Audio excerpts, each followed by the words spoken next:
Assalamualaikum warahmatullahi wabarakatuh. Saya Ainun Okta Ameliantika, kelas HTN 4 dari kelompok 1. Pengertian ilmu kalam. Ilmu kalam dalam bahasa Arab biasa diartikan sebagai ilmu tentang perkara Allah dan sifat-sifatnya. Oleh sebab itu, ilmu kalam biasa disebut juga sebagai ilmu usuluddin atau ilmu tauhid. Ialah ilmu yang membahas tentang penetapan aqaidiyah dengan dalil petunjuk yang konkret. Al-Farabi mendefinisikan ilmu kalam sebagai disiplin ilmu yang membahas zat dan sifat Allah beserta eksistensi semua yang mungkin, mulai yang berkenaan dengan masalah dunia sampai masalah sesudah mati yang berlandaskan doktrin Islam. Menekankan akhirnya adalah memproduksi ilmu ketuhanan secara filosofis.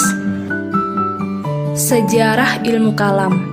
Munculnya ilmu kalam menurut Harun Nasution dipicu oleh persoalan politik yang menyangkut peristiwa pembunuhan Utsman bin Affan yang berbuntut pada penolakan Muawiyah atas kekhalifahan Ali bin Abi Thalib.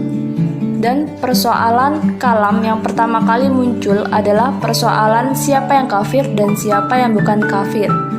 Dalam arti siapa yang telah keluar dari Islam dan siapa yang masih tetap dalam Islam.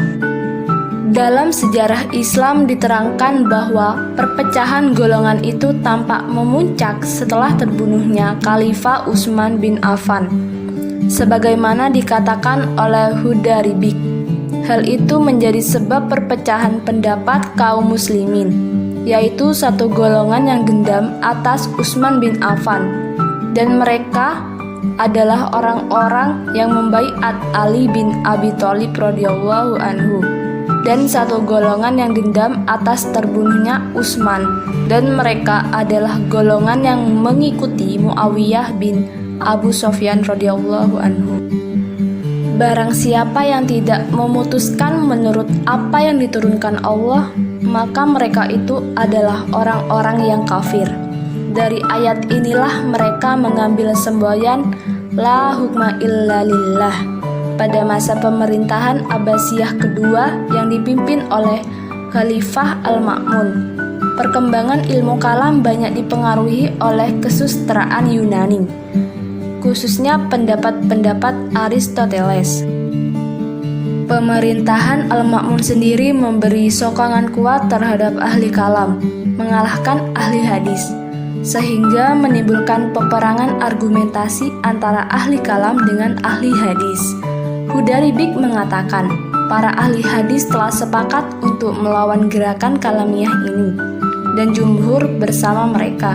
Maka apa yang mereka maksudkan dapat tercapai. Tujuan mempelajari ilmu kalam. 1. Membela akidah Islam dari serangan orang-orang non-muslim, yaitu Manawi, Majusi, Yahudi, Nasrani, Daryun, ateis, dan lainnya. 2. Menyerang kepercayaan mereka dengan berpijak kepada Quran dan hadis Nabi, serta menggunakan logika sebagai sarana untuk menghancurkan konsep ketuhanan mereka.